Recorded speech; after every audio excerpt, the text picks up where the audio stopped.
السلام علیکم و رحمت الله و برکاته. برادران عزیز، این چند قبل که ویدیو نکردیم، امروز موضوع ما درباره بیماری هایی که ویروس، پنیومانیا، لیاقیاشو میقپند درباره هوایی معلومات میدیم که در همین حالت چی نمو دارو خوردن لازم است و چی نمو دارو در ما هست.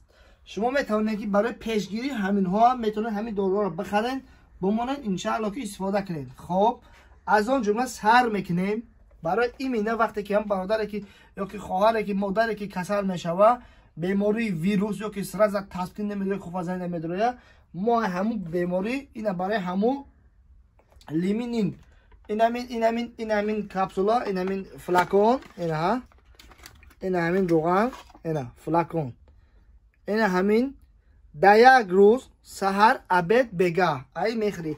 وقتی که همون آدمی که ما الحمدلله ما در همین چیز استفاده کردیم چند بار دیدیم دست وقتش وقتی که میخری تمپراتور داری مقصد میخری یا که بزرگتر اسم کنیخته دست وقتش اوجه همین یک ساعت ده یا که نیم ساعت دیر یک ساعت است راز دست وقت میگیره. وقتی که هضم میشه در بدن آدم همین اتوماتیکی آدم دیگه میشه.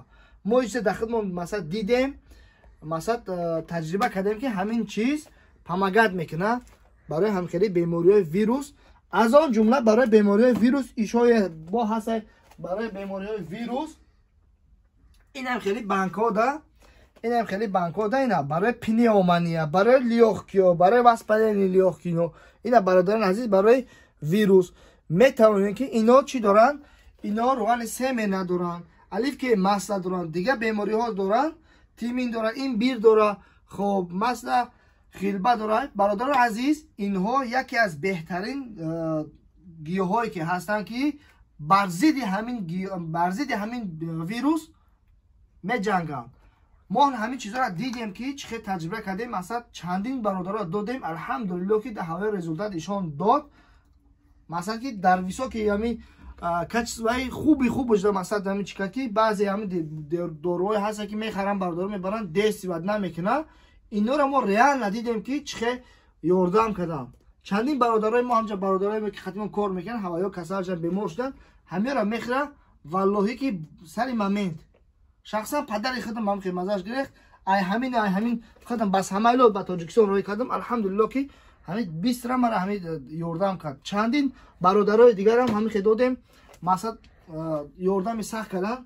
خب برای این بیماری هایی که ویروس میشه برادرایی که اینفکسیا میگیرن یا که لیاقیاشون درد میکنه یعنی که چقدر نفس کشیدن نمیتونن برای اینها همین بیماری همین دارو لازمه.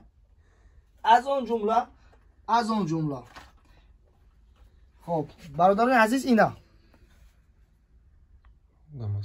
دماسکی رецепт میتونه که اینم خیلی ریب نجی قطعی چیکار دیگه در درون این کرکومه هسته، امبیر هسته، ریب نجیر میتونه که شما همین چیز استفاده کنین برای اینفکسیا کشتن، برای لیاقیاتون، برای برانخون، برای همین چیو. برای که برانخو کسی نمیفهمه وقتی که همین سر بلغم میگیم با تاجیکی خمون چه میگیم همین قرتک خوفا میزنه که همینجا سوخته میکنن بلغم میبره که هر سر همین چیزا برای همین خیلی چیزا این همین چیزا هست.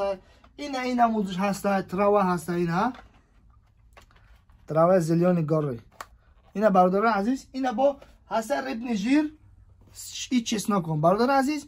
اینا همه برای هم بیماریایی که گریپ میشون یا که واسپالین میگیرن یا که اینفکسیا میگیرن برای همینا. از آن جمله هست برادران عزیز خب برای بیماریایی که ذوب دارن آدمایی که ذوب دارن پس یعنی ذوبشون غم میته هوا دیگه خمیشن برای اونها این خیلی در حجم این خیلی روغن هست.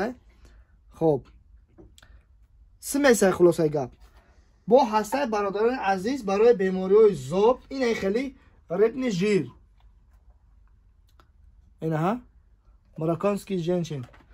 برادران عزیز با هسته الرحیق اشخه میخری سحر عبد بگه میخری. برادران عزیز این همون آدمایی که قرتکاشون بسیاری بد سوخته میکنن قرتک درد میشن بعدی همین اینفکسیا که میگذارن قرتک درد میشن اوضاعشون میگیره و بعد پنیومانیا میگذارن یا که لیاقیاشون وقتی که نفس میگیره همین لیاقیو که درد میکنه. الرحیق یک روزه 3 بار میخری. لیمینین هم گفتم یک روزه 3 بار. اینا را همچنین دو کپسولایی سحر ابد بگاه اینا روغنا را 2-30 minut پیش از خود خوردن میخوری. اینم همچنین از نفره اینا را خوردن نمیشه برادر عزیز. برای ایمونیته بلند کردن خب داریم برای ایمونیته بلند کردن برای که ما اگر بخواهیم که مثلا سلامتی خود رو خوب نگاه داریم یا که مثلا بیمار نشویم برای اینها چی لازم است برای ما که مثلا که ما همه بیماری ها را نگذرونیم از سرمون. مثلا اگر می گریپ هم بیا وقتی که ایمونیته آدم بقوت باشه او دیگه دست یاد نمیکنه مثلا لیاق که میگذرونم آدم برای اونها اینم برادری که میاد حیات میگیره همینجا حیات در درونش چند نمود محصولات از آنجور مویز چهارمغز خب عسل خب دیگه انجیر زردآلوی قاق مثلا همین چیزا همش همین سمس کردگی مثلا بعد ویتامیناش چند نمود کالریش بلنده همون آدمایی که مثلا سلابیان مثلا چه اسکنم به حرکتن مونده پس چی میکنن ای همون ویتامین ها ای همون کیسلت ها همین چیز بای است شما میتونید که شما خریداری کنید از ما همین چیز هست از آن جمله همون چونین که خب خرما شما چخیلی که میدونید که خرمای عجوه خرما چخیل بقوت میگیره دادم وقتی که در رمضان میخریم چخیل بقوت ما میگیره همون خرما را ورنیش هست ما همین پسند همین کدام برادری که اومدگان همینجا همه چیز قطعی همه چیز پسند در بالا استوری ما هست ما پسند خودمون میخریم استفاده میکنیم الحمدلله که مثلا هم که گشتیم چیزی که باشم لیاق که میذاریم میشه خاص از برای الله. خب برادران عزیز میتونه که شما همچنین هم که بخرین این ایرا حیاتا سحر بد بگه 2 میخری پیش عقود خوردن میخری یک قاشق کلام ای خب چای قطعی مثلا چای قطعی باشه چک باشه آواکی باشه پروس همین گرمکک باشه این شب همون خیلی ورنیه.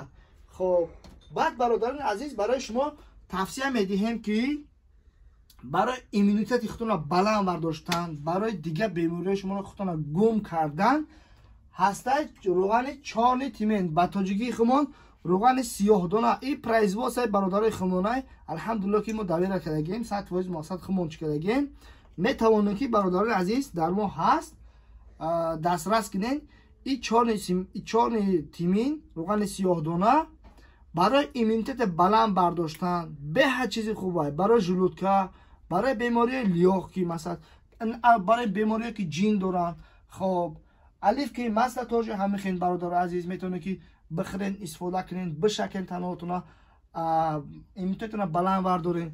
خب برادران عزیز پیغمبر حضرت محمد صلی الله علیه و سلم دلیل صحیح هست که 4 تیمین میگه روغن سیاه دانه بغرض از مرگ ده همه در دوای برای هم خاطر برادران برای شما ما همین توصیه میدیم که طب اسلام رو استفاده نمایید. باقی در امان الله. سلام علیکم برادر. اگر دیگه نگفتن نمونه که ما در همه کارخانه ما یعنی صلاح جامعه برادر ما مزش نیست اکثر هفته سای خب کسی که ای پگاه یا که همین روز جمعه این همین روز جمعه میویه هم آدم ده کسی که ما اقدام میکنیم که برادر ما مزش نیست یعنی که تو صدقه میکنی صدقه بلا را میگردونه. خب ما با هم خاطر اقدام گرفتیم که در 100 تا جای نماز کدام برادری که میره همجا حجامه کنی حجامش هم میکنه برامد پکیده یک جای نماز هم میگیره رفت. در حقمون دعا کنین خداوند نگهبانتون باشه برادران عزیز. نگفتن همونه که ما هر روز میتوانیم که شما اگر آزی پراورکا بیسو رفته در مترو در دیگه جو اگر با اون شرطی که شما اومده نتونین پیش ما میتوانیم که خودمون با پیش ما رویم هر بگه بعدی کار میتوانیم که رویم شما در همین دارو که چیزی هست همین دارو رو بریم شما زکات کنیم و بریم هم حجامت رو میگیم با اون شرطی که شما از 4 نفر بالا باشین ما خود ما شخصا میریم از قطعی کاری قطعی مثلا انشاءالله که شما را حجامه میکنیم چخیلی که مخوله همه شرایطاش قطعی میاییم برادران عزیز.